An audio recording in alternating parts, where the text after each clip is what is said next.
Hey everyone, welcome back to my channel and I hope you all are doing great. ये video है unit number 3 की, जिसमें हम discuss करेंगे Hamlet को बाय शेक्सपियर। विलियम शेक्सपियर का वर्क है हैमलेट।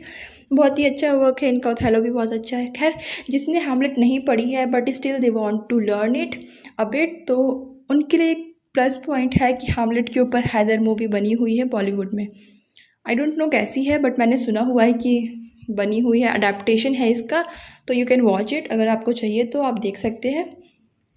तो इसका क्वेश्चन करेंगे हम। क्वेश्चन नंबर 1 है, comment in the nature and the significance of the theme of revenge in Hamlet.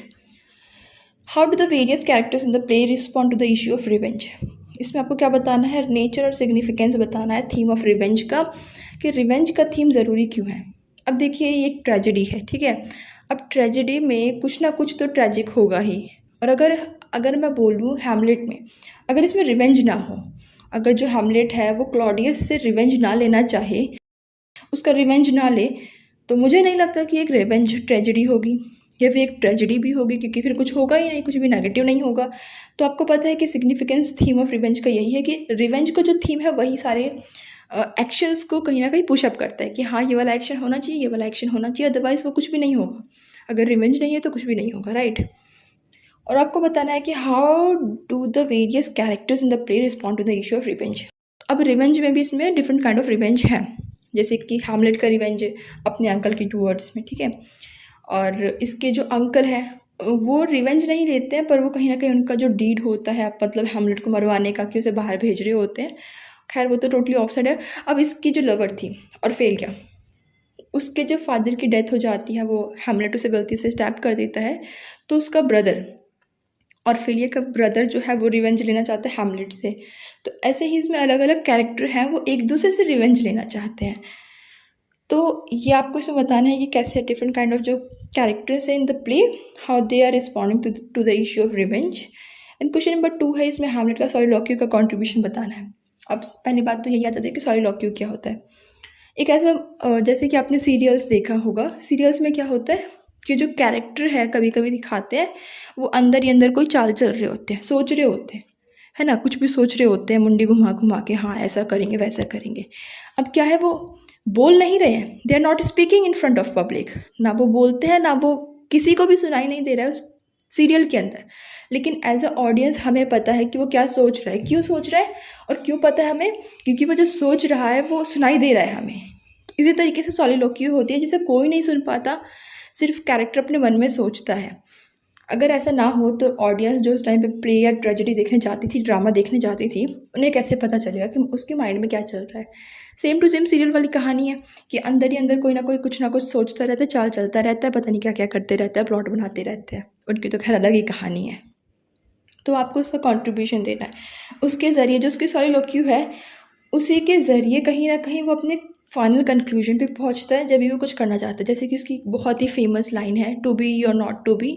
जब वो सोचता है सुसाइड के बारे में, वो वाली लाइन इसकी बहुत फेमस है। अब शॉर्ट नोट लिखना है आपको लेटरेस के ऊपर, जो और हैमलेट का क्लैश है, इन दोनों का जो क्लैश है आपको उसके ऊपर लिखना है। मतलब कि दोनों के बीच में जो लड़ाई झगड़ा है वो क्यों है, क्यों फाइट करते हैं। आपको इसकी स्टोरी पता है तो आप लिख दोगे आराम से कि दोनों के जो अंदर है वो रिवेंज का थीम चल रहा है। क्वेश्चन नंबर 4 है, सिग्निफिकेंस बताना है हैमलेट का सॉलिलोक्वी का with the reference of soul searching he undergoes.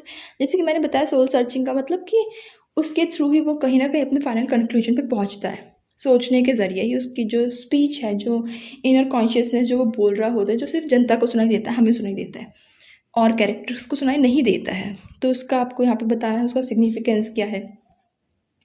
Question number 5 है, Hamlet as a revenge tragedy. आपको पता है, मतलब प्ले यहाँ पे बोला गया है रिवेंज प्ले, तो आपको पता है हर एक जो वर्क है, जितना भी एक्शन है, वो रिवेंज के लिए ही हो रहा है। हर एक बंदा रिवेंज लेना चाहता है, जो भी हो रहा है वो सब कुछ रिवेंज है। अब Claudius rather than Hamlet is the protagonist of the play, do you agree. अब आपको बताना है कि जो क्लॉडियस है ये इसका प्रोटैगनिस्ट है, ना कि हैमलेट है। तो आप इसे एक्सप्लेन कर सकते हैं कि जो हैमलेट है उसका एक्शन स्टार्ट क्यों हुआ। अगर हम दूसरे नज़रिए से देखें, इसका दूसरा फेस देखें इस स्टोरी का, तो यही तो है ना कि अगर हैमलेट ने कोई चीज़ स्टार्ट करी, रिवेंज स्टार्ट किया, तो क्यों किया, क्योंकि वो बदला लेना चाहता था, और बदला लेने के लिए क्या है, जो अगला कैरेक्टर है वो इम्पॉर्टेंट है। तो आपको ये बताना है। क्वेश्चन नंबर 7 है right a critical note on Hamlet's attitude towards Claudius in the play. इसमें भी दोबारा से आगे क्लॉडियस के बारे में। तो ये 2-3 कैरेक्टर हैं जो बहुत इंपॉर्टेंट है, आपको इन्हीं के ऊपर बिहाफ पे अपना पूरा आंसर मोल्ड करना होता है। क्वेश्चन नंबर 8 है analyse the structure of Hamlet. अब स्ट्रक्चर क्या है हैमलेट का, तो आपने जैसे मैंने बोला था कि जो उस टाइम के प्ले थे, एलिजाबेथन ड्रामा थे, ट्रेजेडी थे, प्ले थे, जो भी थे, वो किस तरीके से बने होते थे। मतलब कि पहले राइजिंग एक्शन होगा, फॉलिंग एक्शन होगा, बीच में कथारसिस भी होगा और लास्ट में कंक्लूजन निकल जाएगा जिसमें जो मेन हीरो है मर जाएगा। अगर मैं बात करूँ ट्रेजेडी की तरह तो यही इसमें स्ट्रक्चर है। और स्ट्रक्चर में आप जैसे कि बाकी चीज़ें भी फॉलो कर सकते हो, जैसे कि एक्सपोजिशन होता है। एक्सपोजिशन क्या, जैसे कि जब प्ले स्टार्ट होता है और इन्फॉर्मेशन दी जाती है तो वो एक्शन आएगा इसमें। और राइजिंग एक्शन, जब जो घोस्ट है वो आता है और हैमलेट को बताता है कि he was murdered by his brother, मतलब कि जो क्लॉडियस है, जो प्रेजेंट किंग है, उसने उसे मारा था। ये तो था राइजिंग एक्शन। उसके बाद बात आती है थर्ड की क्राइसिस में। क्राइसिस में क्या है, उसके बाद बात आती है क्लाइमैक्स की। क्लाइमैक्स क्या होता है, जब जो हैमलेट है उसे प्रूफ मिल जाता है कि जो क्लॉडियस है ही इज़ गिल्टी। क्यों पता चलता है, जब वो play with in the play खेल रहा होता है, सेम चीज़ें रिपीट कर रहा होता है, जैसे कि कर्ज मूवी में होता है, सेम काइंड ऑफ सिचुएशन इसमें भी होती है, आपने देखी हुई है। तो ये क्लाइमैक्स आ जाता है। उसके बाद क्राइसिस है। क्राइसिस कब स्टार्ट होता है, क्राइसिस तब स्टार्ट होता है जब जो हैमलेट है वो अपने अंकल को मार नहीं पाता है, when he was in the praying room. ठीक है, हालांकि वो मारना चाहता है, रिवेंज लेना चाहता है, बट वो मारता नहीं है। वो सोचता है कि प्रे के ड्यूरेशन में अगर वो मारेगा कि वो हेवन में चला जाएगा तो फिर उसकी जो रिवेंज है वो अधूरा रह जाएगा, वो उसे हेवन में जाने का कोई हक नहीं है। फॉलिंग एक्शन यहीं से स्टार्ट हो जाता है। जब उसने उसे नहीं मारा तो जो क्लॉडियस है वो अब कहीं ना कहीं एक मेजर कैरेक्टर बन जाता है हैमलेट की तरह। तो ये हो गया इसका फॉलिंग एक्शन कि वहाँ से हैमलेट का जो फॉल है वो स्टार्ट हो जाता है। आउटकम में क्या हुआ कि जो हैमलेट है वो मर जाता है लास्ट में। तो ये इसका कुछ स्ट्रक्चर था। उसके बाद बात आती है क्वेश्चन नंबर 9 की tragedy. The tragedy of Hamlet is a tragedy of man obsessed with the melancholy. तो मेलनकॉली होता है जब आप सैड होते हैं, ऐसी कोई सिचुएशन होती है जहाँ पे आप नीरस फील करते हैं, सैड फील करते हैं।